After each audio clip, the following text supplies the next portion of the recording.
ठरलं तर मग मालिकेच्या आजच्या भागामध्ये आपण पाहणार आहोत की आता पूर्णा आजीला ना रात्रीची झोप लागत नसते.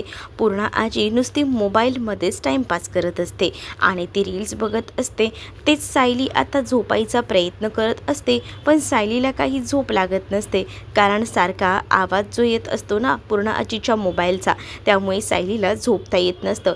सायली आता पूर्णा आजींवर ओरडते आणि सायली पूर्णा आजीला सांगते की काय चालवलं आहे आजी, पहिल्यांदा तो मोबाईल ठेव. मग आता पूर्णा आजी सांगत असते की मला बघू दे ना गं थोडा वेळ मोबाईल, तसंही ना मला आता झोप लागत नाही आहे, म्हणून म्हटलं गं थोडा वेळ फक्त बघते मी मोबाईल, असंही आता ती म्हणत असते. पण तरीसुद्धा आता सायली काही केल्या ऐकत नसते. सायलीने सांगितलेलं असतं की तू औषधं वगैरे खातेस तरी अशी जागरण करायची नाही, मोबाईल पहिल्यांदा ठेवून दे, ऐकतेस का तू, दे आधी माझ्या हातात मोबाईल.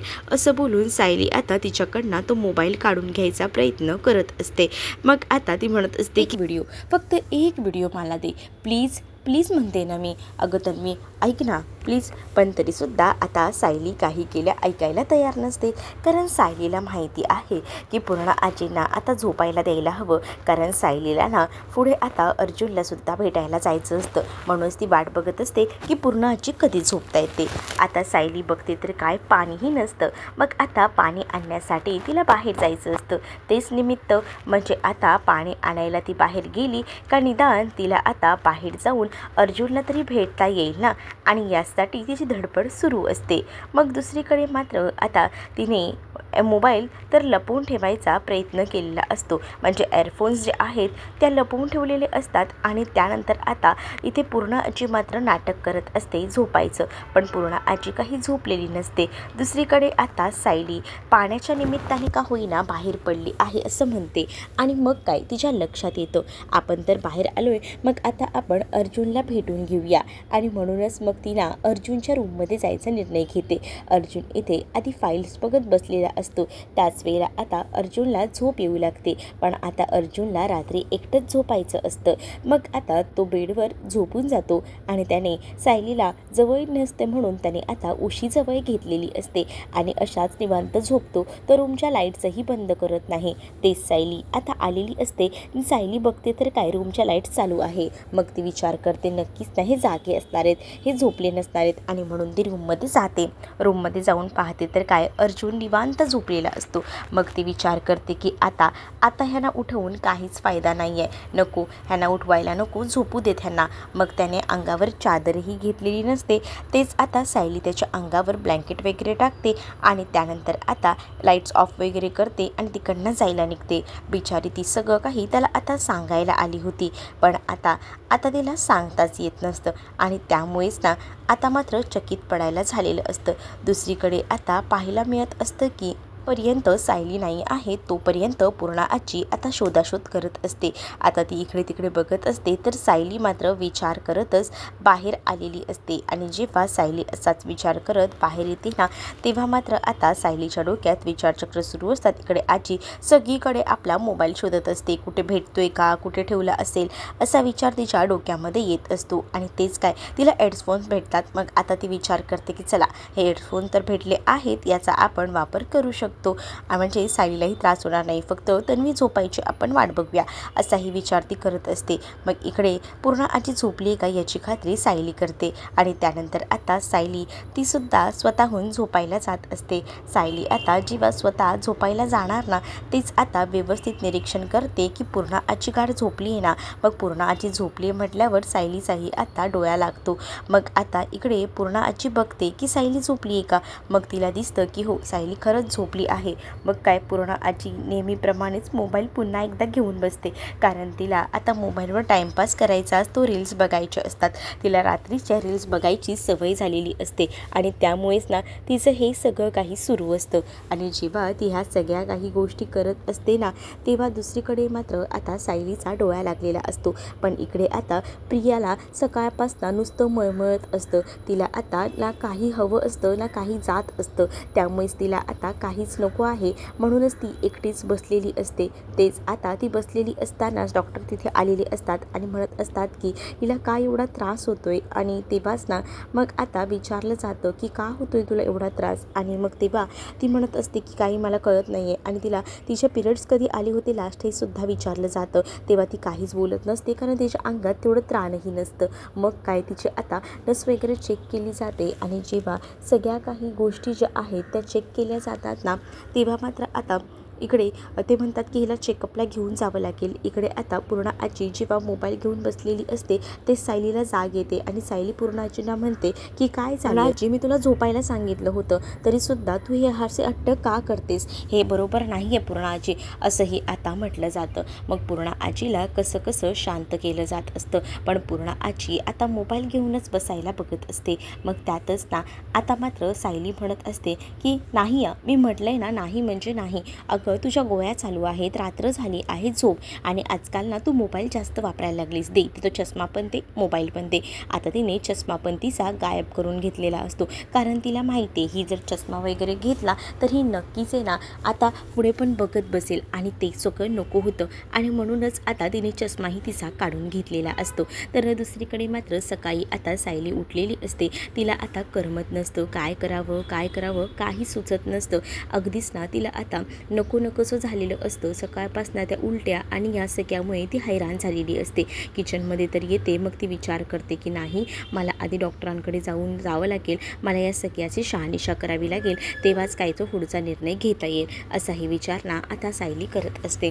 मग सायलीकडे एका डॉक्टरचा नंबर असतो. मग सायली विचार करते की डॉक्टरांना कॉल करून अपॉइंटमेंट घेऊन ठेवायची. म्हणजेच डॉक्टरांना फोन केला तर डॉक्टर कसे आपल्याला ज्या काही गोष्टी हव्या आहेत त्या गोष्टींमध्ये आपल्याला मदत तरी करतील. म्हणूनच मग सायली आता पाणी वगैरे लिंबू पाणी वगैरे प्यायचा प्रयत्न करत असते. पण तिला इतकं मळमळत असतं ना की तिला काही सुधरत नसतं. शेवटी तिने आता डॉक्टरांना कॉल केलेला असतो. डॉक्टरांना कॉल करून ती आजची अपॉइंटमेंट घेत असते. डॉक्टर म्हणतात की खरं तर शेड्यूल खूप फुल आहे पण तुम्ही म्हणताय ना म्हणून तुमच्यासाठी या ठीक आहे पण लवकर या, असंही डॉक्टरांनी सांगितलेलं असतं. त्यावर सायली म्हणते की थँक्यू, तुम्ही मला एवढ्या कमी नोटीसवर एवढं सगळं काही प्रोत्साहन करताय त्यासाठी खरंच थँक्यू, असंही आता सायली म्हणते. आता सायलीचं हे बोलणं फोनवरचं ना इकडे कुठेतरी बिमलने ऐकलेलं असतं. बिमलने फक्त एवढंच ऐकलेलं असतं की मी येते तुमच्याकडे वेळेवर. आणि त्यामुळे आता सायलीताईंना नेमकं काय झालं असेल, या डॉक्टरांकडे का जाणार आहेत हा विचार ना मनामध्ये येऊ लागलेला असतो. आणि मग डॉक्टरांकडे जायचं आहे म्हटल्यावर आता काहीतरी हवं म्हणूनच मग आता ती डॉक्टरांकडे तर गेलेली असते. पण बिमलने ह्या गोष्टी ऐकलेल्या असतात. मग आता इकडे सायलीताई आली का मग आपण तिला विचारूया असंही तिचं ठरत असतं. इकडे सायलीला नकोसं होत असतं त्यामुळे ती आता ना कोणालाही सांगत नाही कुठे जाते काय जाते, ती लगेचच बाहेर पडते. दुसरीकडे आता सकाळ झालेली असते, सूर्य उगवलेला असतो. अगदी सूर्य डोक्यावर आलाय तेच महिपतला जाग आलेली असते. आणि महिपत ना आता अक्षरशः मनाचे श्लोक म्हणत असतो. आणि महिपत मनाचे श्लोक वगैरे बोलतोय ना हे ऐकूनच ना आता मात्र काय करावं हे नागराजला समजत नसतं. नागराज म्हणतो की ए महिपत बस कर रे यार, बस कर, सकाळी सकाळी काय चालवलंयस रे, नको आवाज करू रे एवढा, अरे आम्हाला झोपू दे रे, असंही आता बोललं जात असतं. पण हा महिपत कसला ऐकतोय, ऐकायला काही तयार नसतो. तो म्हणत असतो की तुम्ही शांत बसा, कारण काय ना सूर्य डोक्यावर आलाय तरीसुद्धा तुम्ही अजून झोपलात, उठा नागराज शेठ, असंही आता इकडे महिपत बोलत असतो. तेवढ्यात असे खवलदार तिथे येतो आणि वर्णत असतो की मनाचे श्लोक ना खरंच ना यांचं करावं तेवढं कौतुक कमीच आहे. कारण महिपत शेठ जे आहेत त्यांनी ना खरंच ना आतापर्यंत एवढं कोणीच केलं नव्हतं. त्यांच्यात एवढी सुधारणा झाली आहे ना त्यामुळेच ना सगळ्यांच्याच तोंडावर त्यांचं नाव असतं. काय रे तू ह्याला अहोजाऊ बोलतोयस, अगदी अहोजाऊमध्ये आवाज देतोयस आणि मला अरेतुरेमध्ये बोलतोयस काय रे, असंही आता नागराज त्या हवालदारला बोलत असतो. त्यावर मात्र ते तसं करतायत मग त्यांना तसा मान तर द्यायलाच हवा ना, कारण त्यांनी जे काही केलं आहे ते एकदमच भारी आहे आणि आता त्यांचंच नाव सगळ्यांच्याच तोंडावर फिरतंय. मग दुसरीकडे या सगळ्या गोष्टी होत असतात आणि तेव्हाच ना आता नागराज म्हणत असतो की महिपत तुझं काय चाललंय, बस कर यार, थांबव हे सगळं. पण महिपत म्हणतो की मी ज्या काही चुका आधी केल्या आहेत ना त्या चुका मला पुन्हांदा करायच्या नाही आहेत, त्यामुळे मी ठरवलंय स्वतःमध्ये बदल करायचा आणि तोच बदल मी माझ्या स्वतःमध्ये करत आहे, असंही आता तो बोलत असतो. जेव्हा आता या सगळ्या काही गोष्टी तो बोलतो तेव्हा मात्र आता नागराज अक्षरशः त्याच्या पायावर आपले डोकं ठेवतो आणि म्हणत महिपत शेठचा विजय असो, विजय असो, महिपत शेठचा विजय असो. आणि आता असं तो जेव्हा बोलतो ना तेव्हा मात्र आता इकडे महिपत म्हणत असतो की काय करू तुला, काय बोलू, आता मी ठरवलं आहे रे, ज्या गोष्टींमुळे माझ्या मुलीला मला त्रास झाला त्याच गोष्टी इथं परत करत बसायच्या नाही आहेत. इथून आता कायमचं बाहेर पडायचे, त्याच गोष्टींमध्ये अडकून पडायचं नाही आहे आणि त्याचसाठी मी हे सगळं काही करतो आहे. मग आता नागराज म्हणत असतो काय म्हणावं तुला, मानलं बाबा तुझ्यामध्ये एवढे बदल मी तर विचारही करू शकत नाही, एवढे बदल तुझ्यामध्ये झालेले आहेत, काय म्हणू तुला, असंही आता म्हटलं जातं. दुसरीकडे आता महिपतने नागराजच्या अक्षरशःवर डोकं ठेवलेलं असतं आणि त्यामुळेच आता महिपत हा शांत असतो. महिपत काहीच बोलत नाही. तर दुसरीकडे आता नागराजचं मात्र सुरू असतं. नागराजला आता कळत नसतं की एवढे बदल ह्याने कसे काय स्वतःमध्ये केलेले आहेत आणि म्हणूनच मग नागराज मुद्दामून त्याचा उदो करत असतो आणि तेच आता महिपतला सुद्धा तिकडे चांगली वागणूक मिळत असते. इकडे नाश्त्याच्या टेबलवर सगळेजण नाश्ता करायला बसलेले असतात, पण आज सायली कुठे दिसत नाही आहे. सायलीला नेमकं झालंय तरी काय हा विचार ना मनामध्ये येऊ लागलेला असतो. मग दुसरीकडे मात्र आता पाहायला मिळतं की मला वाटलं सायली तुझ्या रूममध्ये असेल असं कल्पना अर्जुनला बनते, कारण अर्जुनने सुद्धा खाली आल्या सायलीची चौकशी केलेली असते, पण सायली कुठेही दिसत नसते. नाही, ती रूममध्ये पण नाही आहे. तेवढ्यातच विमलच्या लक्षात येतं की सायली कुठे गेली आहे. म्हणून मग आता विमल म्हणत असते की सायली ताई ना आता त्या हॉस्पिटलमध्ये गेले आहेत, कारण त्यांना डॉक्टरांकडे जायचं होतं असं मी त्यांचं फोनवरचं बोलणं ऐकलं होतं. त्या सांगून तर गेल्या नाही, पण त्यांचं बोलणं मी फोनवरचं ऐकलं होतं. त्यावरनं मला असं वाटतंय ते डॉक्टरांकडे गेल्यात. मग आता घरात सगळ्यांना प्रश्न पडतो की सायलीला नेमकं झालंय काय, सायलीला काही बरं नाही आहे तर सायलीने का नाही बरं आपल्याला सांगितलं, आणि आपल्या घरात ऑलरेडी एक डॉक्टर आहे अश्विन, मग त्याच्याकडे का चेकअप करून घेतलं नाही, काय होतंय नक्की सायलीला. अरे अर्जुन तुला तरी माहिती आहे का. अर्जुन म्हणतो की नाही ना, मलाही तिने काही सांगितलं नाही, असं कसं केलं तिने, असाही विचार ना आता मनामध्ये येऊ लागलेला असतो. अस्मिता त्याचसोबत सगळ्यांनाच आता काळजी वाटत असते, कळत नसतं की काय झालं असेल. म्हणूनच आता सगळीजणं बघत असतात की कधी एकदा ती येते आणि कधी एकदा सगळ्या काही गोष्टी ठीक होतात. इकडे आता पूर्णा आजी आलेली असते आणि पूर्णा आजी येताना तन्वी करून आवाज देत येत असते आणि जेव्हा पूर्णा आजी तन्वी करून आवाज देत येते ना, तेव्हा मात्र आता सगळ्यांनाच प्रश्न पडतो की आजीला काय सांगावं. मग आता अर्जुन सांगतो की तन्वी नाही आहे घरात, ती ना देवळात गेली आहे. अच्छा, देवळात गेली आहे का, तुझं काय काम आहे तन्वीकडे. तेव्हाच ना आता ती म्हणत असते की अरे माझा चष्मा तिने घेतला आहे, मला चष्मा नाही आहे लावायला, म्हणूनच म्हटलं तिनंच लपवून ठेवला आहे, तर तिला माहिती असेल चष्मा कुठे येतो. तन्वी आणि तो चष्मा का बरं लपवून ठेवेल, अगं ठेवला असेल तूच दिसते कुठेतरी. पण आता पूर्णा आजी कसं सांगेल की नाहीतर तिची चोरी पकडली जाईल ना. त्यामुळे पूर्णा आजी म्हणत असते की माझा चष्मा बरं मला आधी शोधून द्या, कुठे ठेवला या मुलीने ना खरंच ना. आणि आता न सांगता देवळात पण गेली आहे, काय बोलावं ह्या मुलीला. मग आता इकडे अर्जुन म्हणत असतो की थांब मी शोधून देतो, आणि मग काय अर्जुन शोधायला लागलेला असतो. मग आता पूर्णा आजीचा चष्मा सायलीने का बरं काढून घेतला असेल असा विचार ना सगळ्यांच्याच मनामध्ये येऊ लागलेला असतो. पण पूर्णा आजीनं स्वतःची चूक थोडी सांगणार आहेत, त्या स्वतःची चूक ना कोणाला सांगत नसतात, त्या आता शांतच असतात. तर इकडे मात्र आता अर्जुन आपल्या परीनं बघायचा प्रयत्न करत असतो, कुठे काही भेटतंय का. पण त्याला कुठे काही झालं तरी कुठेही आता तो चष्मा जो आहे तो भेटत नसतो, कारण सायलीने तो लपवून ठेवलेला असतो ना. इकडे आता पूर्णा आजी मनातल्या मनात बोलत असते की बरं झालं यांनी मला एवढे काही प्रश्न विचारले नाही तर माझीच चोरी पकडली गेली असती. पण ही तन्वी पण ना हिने मुद्दामून ना चष्मा लपवून ठेवलाय, आता जर ह्या लोकांना कळलं ना तर माझं काही खरं नाही, असंही आता पूर्णा आजी विचार करत असते.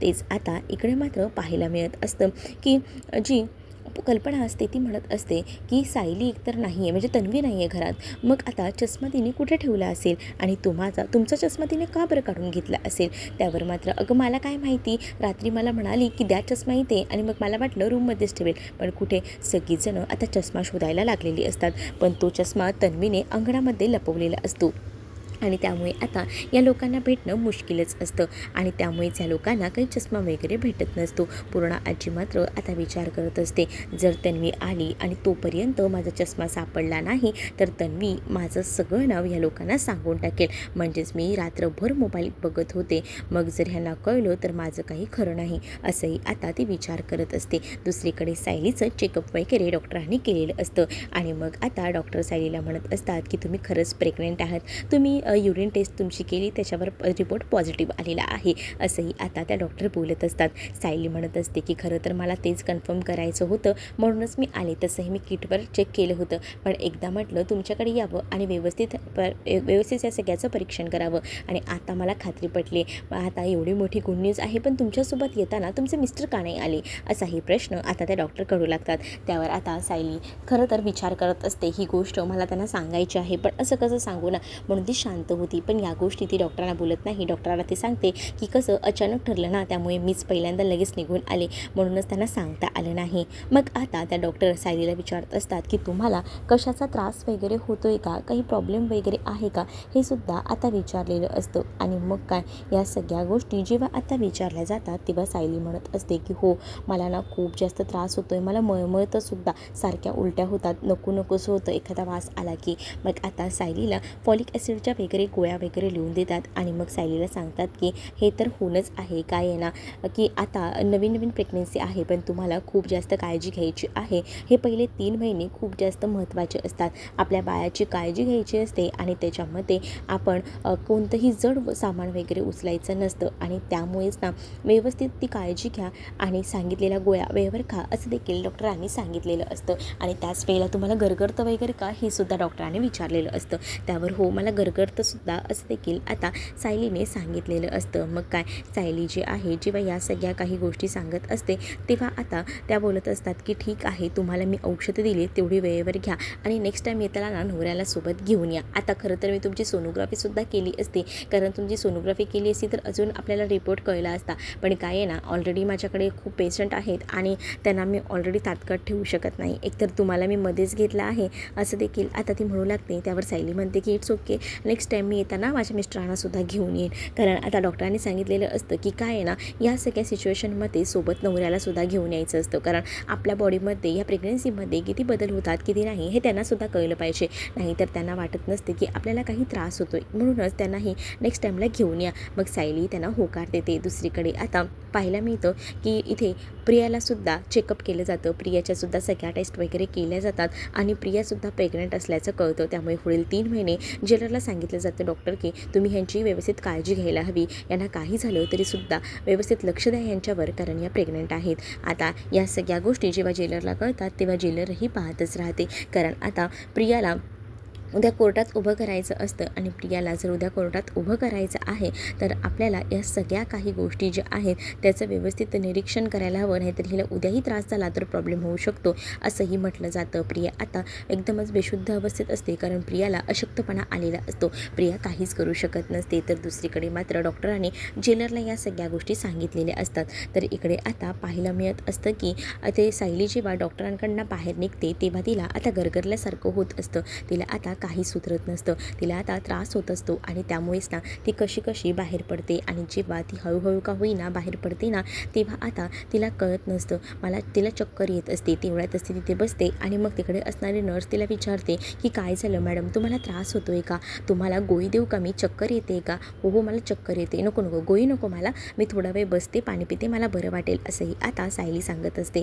सायलीला खूपच जास्त गरगरत असतं. यावेळेला तिला आता अर्जुनची आठवण येत असते, म्हणजे जर तिने अर्जुनला सोबत आणलं असतं तर आज किती बरं झालं असतं. पण आता मला त्यांच्याशी या सगळ्या गोष्टींबद्दल डिस्कस करावं लागेल, कारण जर मी अशीच राहिले तर प्रॉब्लेम होऊ शकतो, कारण त्यांना मला प्रेमाने समजवावं लागेल, असाही विचार ना आता सायली करत असते. सायली बसलेलीच असते. तेवढ्यातच ना एक कपल तिथे असतं, तिलासुद्धा नुकतंच कळलेलं असतं की ती प्रेग्नंट राहिलेली आहे. आणि मग सायली त्या दोघांकडेही बघत असते, कारण तो नवरा इतका आपल्या बायकोवर खुश झालेला असतो ना, कारण त्याला बाळ होणार असतं. आणि मग तो बायकोला तिथेच मिठी काय मारत असतो, सगळ्यांना ओरडून काय सांगत असतो. या सगळ्या काही गोष्टी होत असतात. आणि जेव्हा हे सगळं काही होत असतं ना, तेव्हा मात्र सायली निरखून हे सगळं काही पाहत असते. सायलीला तर खूप जास्त आनंद होत असतो. सायली विचार करते की खरंच ना ही किती भारी मुमेंट आहे ना, असाही विचार ती आता करत असते. तर दुसरीकडे मात्र या सगळ्या काही गोष्टी होत असतात. तेव्हाच आता इकडे तो आपल्या बायकोला जवळ घेतो आणि सगळ्यांना ओरडून सांगत असतो की माझी बायको प्रेग्नंट आहे, मी आता बाबा होणार आहे. मग आपल्या बाळासाठी आपण भरपूर काय काय करायचं, बाळाच्या भविष्याचा सुद्धा आता त्यानं विचार केलेला असतो. आणि तेव्हाच तो या सगळ्याबद्दल आता त्याच्या बायकोसोबत बोलत असतो. तर सायली हे सगळं बोलणं ऐकत असते. सायलीलाही आता हा सगळा जो काही प्रसंग आहे तो आपल्यासोबतही घडावा, अर्जुनही आपल्या बाळाला स्वीकारायला हवं, कारण तिलाही त्याच्या चेहऱ्यावरचा तो आनंद बघायचा असतो. पण ती विचार करत असते की मी जेव्हा त्यांना सांगेन तेव्हा ते खरंच हसतील का, खरंच त्यांना आनंद होईल का, असाही विचार ना आता मनामध्ये तिच्या येऊ लागलेला असतो. म्हणूनच थोड्या टेन्शनमध्ये ती असते, कारण तिला आता करमत नसतं की खरंच मी जर अर्जुनला या सगळ्या काही गोष्टी सांगितल्या तर अर्जुन खरंच या गोष्टीचा मोठा इश्यू तर करणार नाहीत ना, ते बाळाला स्वीकारतील ना, असाही विचार ना आता विचार तिच्या मनामध्ये येऊ लागलेला असतो. आणि म्हणूनच मग आता ती ह्या सगळ्या गोष्टींचा विचार करत असते. तर इकडे आता सायली हा सगळा प्रसंग पाहते, पण आता तिला तिकडनं निघायचं असतं. घरात आता सगळीजणं एकत्र उभे असतात. पूर्णा आजी तिथे येते. पूर्णा आजी जेव्हा तिथे येते ना, तेव्हा मात्र आता पूर्णा आजी म्हणते की काय झालं, तुम्हा लोकांना माझा चष्मा भेटला का, नाहीच भेटला असेल ना, नाही भेटलाय कुठे चष्मा, असंही आता म्हटलं जातं. अरे कसा भेटणार तुम्हाला तो चष्मा, तो चष्मा त्या तन्वीने लपवून ठेवला आहे. पण कमाल झाली, तुम्ही सगळीकडे शोधलं तरीसुद्धा तुम्हाला चष्मा भेटला नाही आहे. काय करता तुम्ही एकतर मला सकाळपासून चष्मा नाही आहे, मला काही समजत नाही आहे कुठे काय ठेवलं आहे. ही मुलगी पण ना जाताना सांगून पण नाही गेली, असंही आता पूर्णा आजी म्हणत असते. पूर्णा आजी जेव्हा या सगळ्या काही गोष्टी बोलत असते ना, तेव्हा सगळीजणं आता पूर्णा आजीकडे बघत असतात. कारण आता सगळ्यांनाच कळलेलं असतं की पूर्णा आजीचा चष्मा लपवला आहे. पण का? मग आता इकडे अर्जुन म्हणत असतो की मला एक गोष्ट सांग की तन्वीने तो चष्मा लपवून ठेवला आहे, यामागे सुद्धा काहीतरी पूर्णा आजी कारण असेल ना, कारण तन्वी असं काही न सांगता करणारच नाही. म्हणजे तिने आम्हालाही सांगितलं नाही आहे तुझा चष्मा कुठे आहे ते. मग आता काय झालं आहे ते तर सांग. पण आता इकडे पूर्णा आजी काही तोंड उघडत नसते. तेवढ्यातच सायली मागून येते आणि सायली तिकडे आल्यानंतर म्हणत असते की आता पूर्णा आजी काही सांगणार नाही. दुसरीकडे आता सायली आल्याबरोबर तिला सगळीजण विचारत असतात की काय गं सायली, कुठे गेली होतीस, काय झालं आहे तुला, अगं डॉक्टरांकडे का गेली होतीस, असेही प्रश्न आता सायलीला केले जात असतात. त्याच वेळेला आता सायलीकडे पूर्णा आजी बघते आणि मग आता पूर्णा आजी सगळ्यांना म्हणते की तुम्ही तर मला सांगितलं होतं की ही तर गेली आहे डॉक्टरांकडे नाही तर मंदिरात, मग आता तुम्ही तिला डॉक्टरांकडे गेली होती असं का विचारताय, काय झालं आहे तन्वी तुला, ठीक तर आहेस ना. त्यावर आता सायली पूर्णा आजीची समजूत घालत असते आणि पूर्णा आजीला सांगत असते की नाही यार मी ना मंदिरातच गेले होते, मंदिरातून मी त्यानंतर डॉक्टरांकडे गेले, काही नाही जरा थकवा वाटत होता, अशक्तपणा येत होता म्हणूनच मी गेले होते, असं आता सायली बोलते आणि कशी बाजू सावरून घेत असते. कारण पूर्णा आजींसमोर तिला आता खोटं पडायचं नव्हतं. तेच आता दुसरीकडे कल्पना म्हणत असते की हो सध्या तुझं खूप जास्त इकडे तिकडे होते त्यामुळे तुला अशक्तपणा आला असेल, आराम कर. आणि त्याचसोबत अगं माझा चष्मा, अगं सायली चष्मा कुठे ठेवला आहेस तू ह्यांचा. मग आता पूर्णा आजी सायली म्हटल्याबरोबर कल्पनाकडे बघत असते. सॉरी ते तोंडात आलं, तन्वी कुठे आहे, तन्वी चष्मा कुठे ठेवला आहेस. त्यावर आता तन्वी म्हणत असते म्हणजे सायली म्हणत असते की तुम्हाला माहीत नाही आहे पूर्णा आजी काल रात्री काय करत होती, म्हणूनच तर मी पूर्णा आजीचा चष्मा लपवून ठेवलेला आहे. का काय झालं. मग आता सायली सांगू लागते पूर्णा आजी काल रात्रभर मोबाईल बघत होती आणि हे सगळं त्यांच्या आरोग्यासाठी चांगलं नाही आहे. तेच मी पूर्णा आजीला समजावत होते पण पूर्णा आजी ऐकतायत कुठे. पूर्णा आजीने मी झोपल्यावर सुद्धा तेच केलं, म्हणून शेवटी मी त्यांचा जो चष्मा आहे तो काढून घेतला. हे आता सायली सांगत असते. सायली जेव्हा या सगळ्या काही गोष्टी सांगते ना, तेव्हा मात्र आता इकडे सगळीजणं सायलीकडे पाहून हसतात आणि पूर्णा आजीकडे मात्र रागानेच बघत असतात. कारण पूर्णा आजीने हे काम चुकीचं केलेलं होतं. पूर्णा आजी या सगळ्या काही गोष्टी अगदी चुकीच्या करत होत्या. आता अर्जुनही म्हणत असतो. मग आता पूर्णा आजी सायलीला म्हणत असते की अगं माझा चष्मा ठेवला आहेस तरी कुठे. मग आता सायलीने तन्वी म्हणून जो चष्मा लहानपणी जिथे लपवायची ना तिथेच पूर्णा आजीचा चष्मा ठेवलेला असतो. आणि मग काय पूर्णा आजीचा चष्मा सायली जी आहे ती आता द्यायला जात असते. तेच पूर्णा आजीच्या पायाखाली एक खेळणं येतं. पूर्णा आजी पडणार तेच सायलीने आता त्यांना वाचवलेलं असतं. तर दुसरीकडे मात्र सायली जेव्हा घेऊन जाते तेव्हा सायली म्हणते की मला वाटलंच होतं की हेच तुझं नाटक असणार आहे, कारण मागच्या वेळेलासुद्धा तू जेव्हा लपवायचीस ना तेव्हा इथेच लपवायचीस आणि आतासुद्धा तू इथेच लपवलीस, असं देखील आता पूर्णा आजी बोलत असते. आणि मग काय सगळ्यांनाच विचार येतो की सायलीने बरोबर इथेच कसा काय चष्मा लपवून ठेवला, म्हणजे तन्वी जेव्हा लहान असताना तिथे लपवायची तिथेच चष्मा लपवलेला होता. सगळ्यांनाच प्रश्न पडतो. अर्जुनही आता पाहत राहतो. दुसरीकडे प्रिया अशीच एकटी बसलेली असताना तिला आता म्हटलं जातं की तू प्रेग्नंट आहे आणि जेव्हा तिला समजतं की ती प्रेग्नंट आहे तेव्हा तिला खूप जास्त आनंद होतो, कारण तिला असं वाटतं की आता अश्विन आपल्याला घेऊन जाणार प्रेग्नंट आहे म्हटल्यावर. त्यामुळे ती खूप जास्त खुश असते. तर तुम्हाला हा भाग कसा वाटला हे नक्कीच मला कमेंटमध्ये सांगा आणि अशाच नवनवीन भागांसाठी आपल्या चॅनललासुद्धा सबस्क्राईब करायला विसरू नका. चला तर मग भेटूया पुढच्या भागामध्ये. तोपर्यंत टाटा बाय.